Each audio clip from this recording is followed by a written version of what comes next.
Good afternoon, everybody, and welcome back to Real Country Jukebox. As you heard Leroy Parnell right there singing On the Road. This is basically what today's topic is all about. This is Raymond. I'm James, as usual.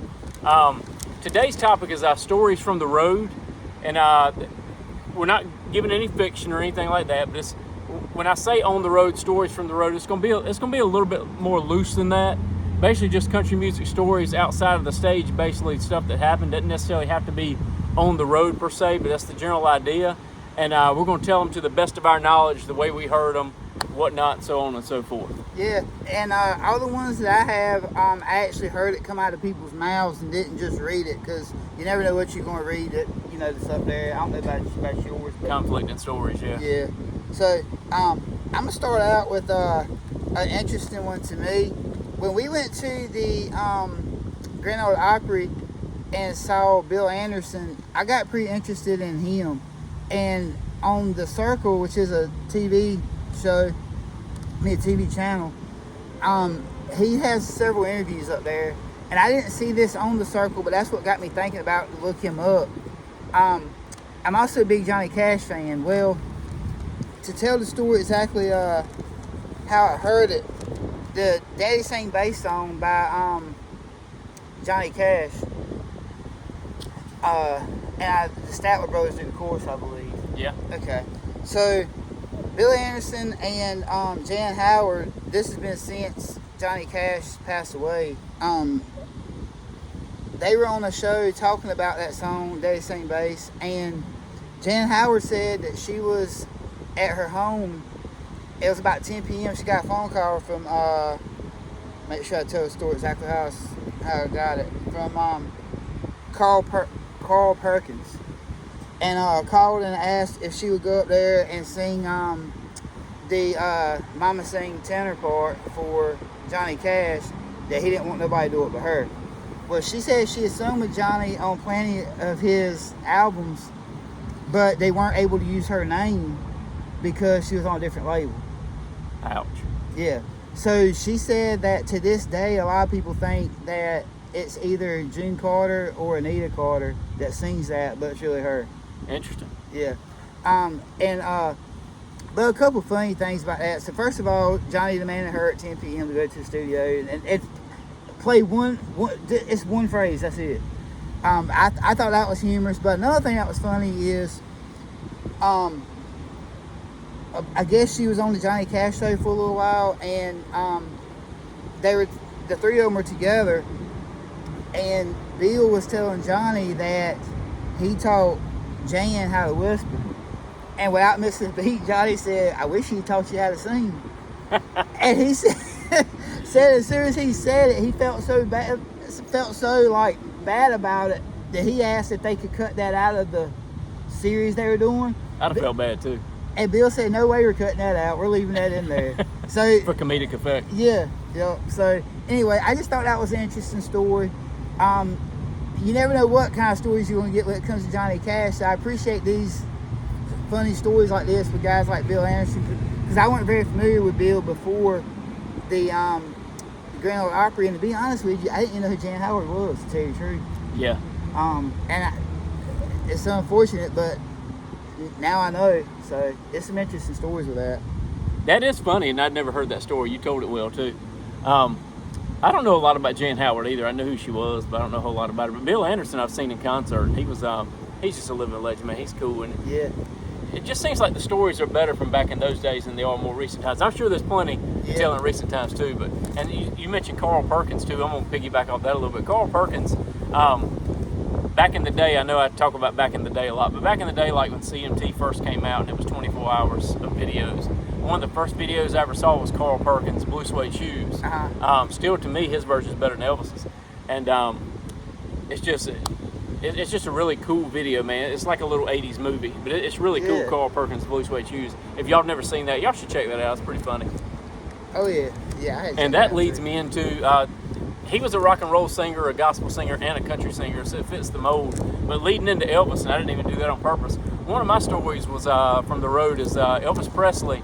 I don't know what year it was, but he used to be a big fan. Growing up before he became the act that he was, he always kind of wanted to be a police officer. And he admired police, and he had a collection of badges and police stuff, and it was just a big thing for him how much he admired and respected and wanted to be a police officer. And he actually became an honorary officer in Denver, I believe it was.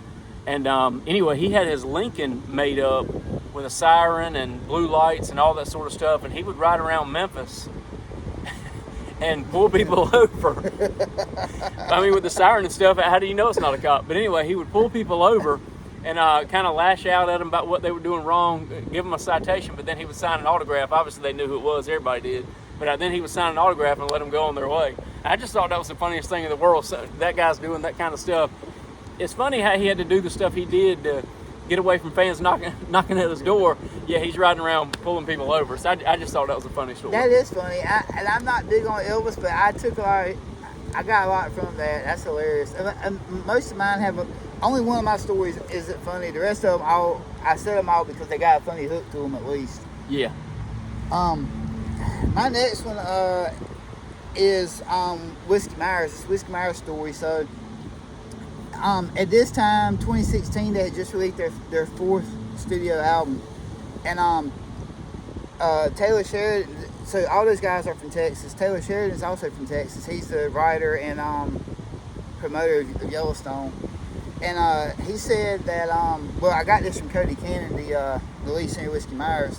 Said that he got a call one day. It was Taylor Sheridan. He was like, "Hey Cody, I'm a huge fan of yours. I got this idea of a show. It's gonna be a modern day type western." He said, it's starring a couple big names. You know, you got Kevin Costner, Cole Hauser, all these guys in it. He said, would y'all be interested in playing in a bar scene? And in case anyone's interested, it's season 1, episode 4. But anyway, they're playing in a bar scene. He was like, "Yeah, I'll do it. That sounds great." Well, he said that the next day he talked to the band members and told them, you know, what he'd like to do, whatever, and they were like, "Well, should we do it?" He was like, "Yeah, we're going to do it. That's our one chance to meet Kevin Costner." And they said they were so excited to meet Kevin Costner, they showed up on set, did the whole episode, and he never showed up. Joke's on them. He said to this day that he still hasn't known. And this story gets out, he ought to meet him just for that. I know. And then another thing was a cool thing. He said that even though they're on their fourth album and it had almost been 10 years into it, that they were gaining some traction, obviously, because eventually you're either going to gain traction or fall off. Well, they were gaining some traction, but he said after that episode of Yellowstone premiered and had a lot of their songs up there, he said the very next day their albums were 1, 2, 3, and 5 out of the 4 they had on the charts. So, you know, so the show really helped push them along. But I had to tell that Kevin Costner story. I thought that was hilarious. It is. A story I've got is from, this one's pretty well known. I mean, at that time, this was probably the biggest story in country music as far as, like, you know, issues going on or a big happening or news media or whatever.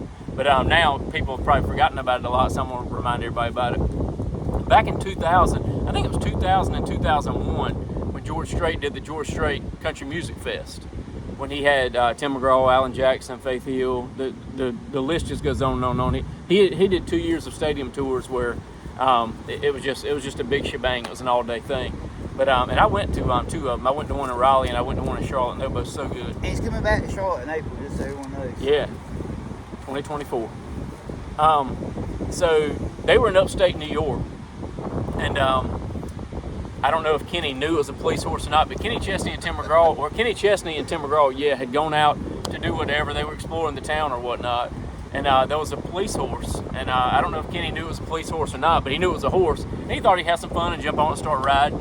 And sure enough, he jumped on the horse, and then of course he knew it was a horse because there were police after him and everything. So he just keeps on riding around. He's got a little lap that he's riding around, and cops trying to jump off and get him off the horse, and it's not working. So then the second cop jumps on and tries to get him off the horse. Well, Tim McGraw intervenes and jumps on him and kind of starts choking the cop. And anyway, long story short, a third cop intervened, and finally the cops won. Tim McGraw and Kenny Chesney go to jail. I think a year. I think they spent about 4 hours in jail before they got out, and then I think a year later they were found not guilty. I'm sure they made some kind of deal or whatnot. But anyway, and the moral of that story is not that it was okay for them to do that to cops by any stretch. It was funny that Tim McGraw had his buddy's back, and it made for a humorous story since nobody actually got hurt. So we're not making light of that, but it's a funny story, being nobody got hurt, and it was pretty crazy at the time. I had actually thought about telling that one, and one reason why I didn't know it as in detail as that. Yeah. But the funny thing to me is, and what I think is cool, regardless of right or wrong, and they used to do this all the time back in the day, and it don't happen as much anymore, but you know, those guys used to do everything together. Yeah. From touring to shows to getting in trouble outside of, you know, and I like that. I do too. That is an old school type thing to hang out, like when Johnny and, you know, Waylon and all the Willie and all those guys used to hang out. It's kind of a throwback to that. Oh yeah. My next one's Hank Jr. and this one isn't. It has no humor to it. I just think it's an interesting story. Everyone knows, well, not everyone, but most people know that, you know, in August of '75, he fell over 500 feet down, I believe it was Ajax Mountain. And, you know, they know the story. They didn't think he'd make it, this, that, and the other. Well, he did. Obviously, thank the Lord, because he's one of my favorites. But his ranch actually overlooks the mountain. And this didn't just happen now.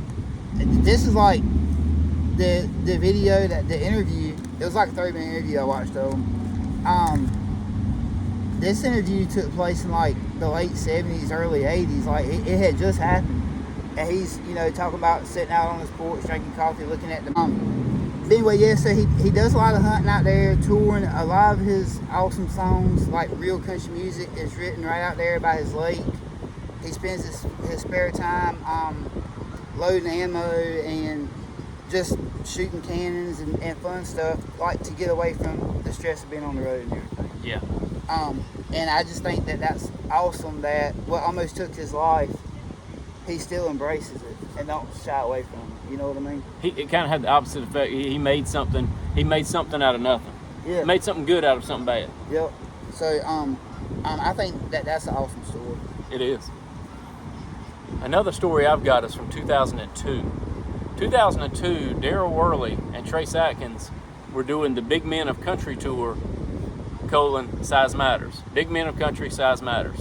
And they were in California, and I heard this story around the time it happened. I think I read it in a Country Weekly magazine, and I read it again today.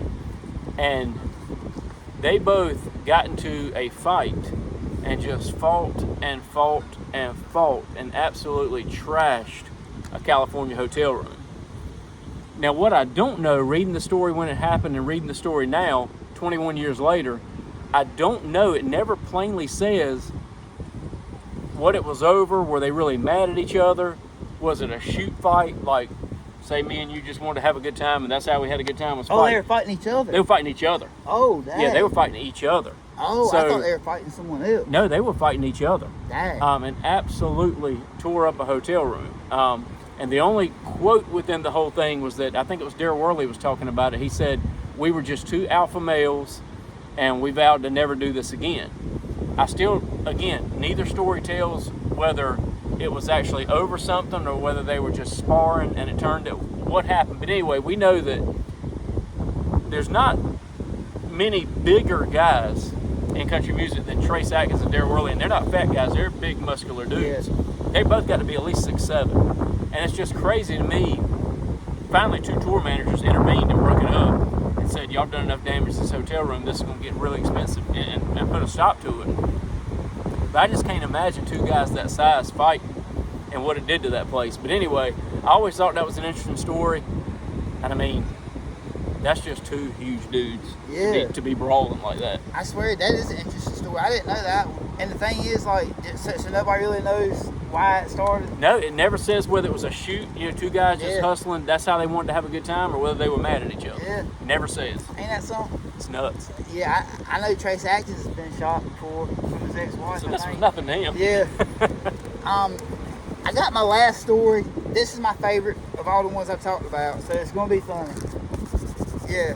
So favorites are the best. yeah, it's about my boy Eric Church, and I'm hoping you haven't heard this one. I hope not too. Yeah, I know James knows all the Eric Church stuff, but so everyone knows that Eric Church is a big Carolina fan, and whether you like Carolina or not, and most of the time people follow either on the love or hate side, you know that he loves them so much that he's even willing to cancel a tour date to go to the Carolina Duke game.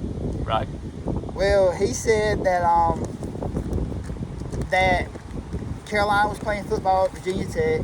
It was a Virginia Tech game, so he wanted to let them know he was coming. You know that he was going to be there.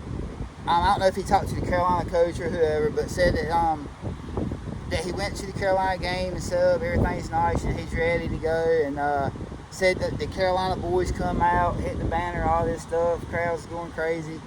Well, he said that when it came time for Virginia Tech to come out, they start playing Outsiders, his song. Them guys run out to Outsiders, and he said that like they played the whole song in the videos, just like years of Virginia Tech plays where they're just crushing Carolina. And he said he's just sitting there like,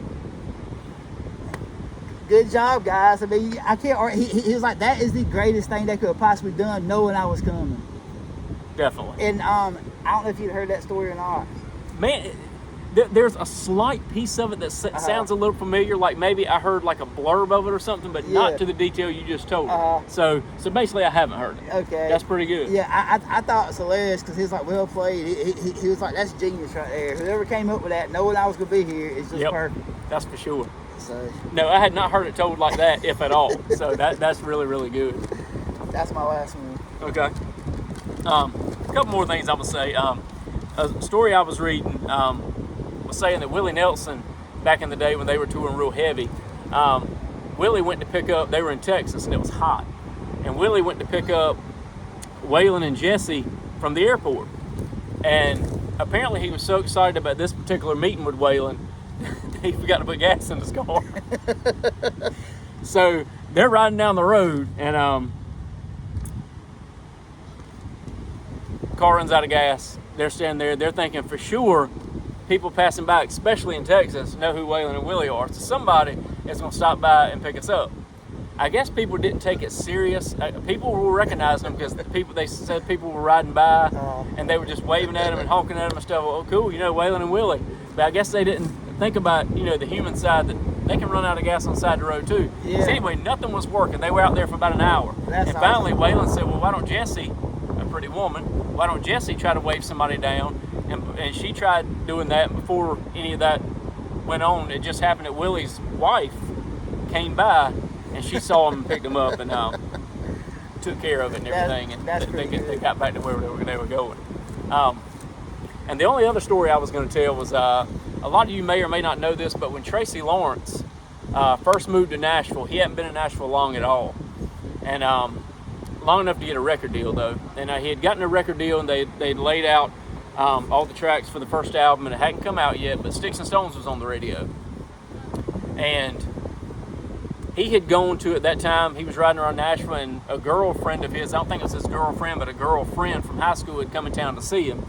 And he took her around town and showed her around and whatnot, and took her to Nashville Now. They saw a Nashville Now show, and I think they went a couple other places. And then he was dropping her off back at her hotel room. Well, when he went to drop her off at the hotel room, he was approached by 3 men with a gun.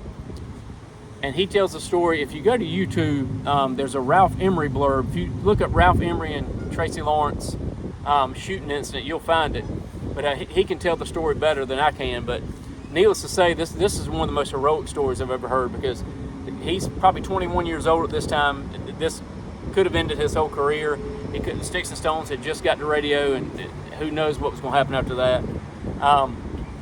But anyway, these 3 men approached them and held him at gunpoint, and he said he knew he had to think quick, and that those guys were shoving them into his hotel room, or her hotel room, and he said he knew they were going to rape her, kill them, and leave them for dead. He said that he knew what was going to happen.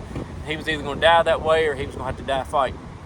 Well, he attacked the guys, and I think was able to get the gun away from one of them. They fired 3 shots. I think one of them missed an artery that could have killed him by like a millimeter or something. I think one went in his knee and one went, I don't remember where the third one went, but he still has, I think they said the bullet lodged in his knee. But anyway, he saved that girl's life. They're still friends to this day. And he had a heck of a career after that. But to me, at 21 years old and being in town and being able to think that quick, and it's just a very heroic story. Me telling it's not doing it justice. You guys look it up on YouTube. It's a really, really cool story. But nothing funny about that one, just pretty heroic. Yeah, that's awesome, man. I did think of one that's kind of funny right before we end. Okay. When I was listening to the Cody Cannon interview, I'm pretty sure it was that one. The guy that was giving him the interview said that in his hometown, Garth Brooks had, I know that Much Too Young was out. That whole album was out, and he was kind of starting to pick up some steam. You know, Yeah. it didn't take long for Garth to pick up steam. Said that he came to his hometown to do a fair or something, and the security guys that were working the thing, he pulled up in his pickup truck, and the band was in like a bus or whatever. Said that he pulled up in his truck, and they wouldn't let him in there. He was like, "I'm Garth Brooks. I'm doing a show there." Like, "No, you're not. Not pulling up in that." And he did not get in that way anyway. I can't remember the ending of the story, but yeah, Garth got kicked out of his own show. Today they feel silly. Yeah. But anyway, that's all I've got for today, man. I enjoyed the stories thing. It went pretty good. I did too. I love telling the Eric Church one. Yeah, that's good. That's good. So, but anyway. I can see why it's your favorite. Oh yeah. All right, we'll see y'all next time. Take care.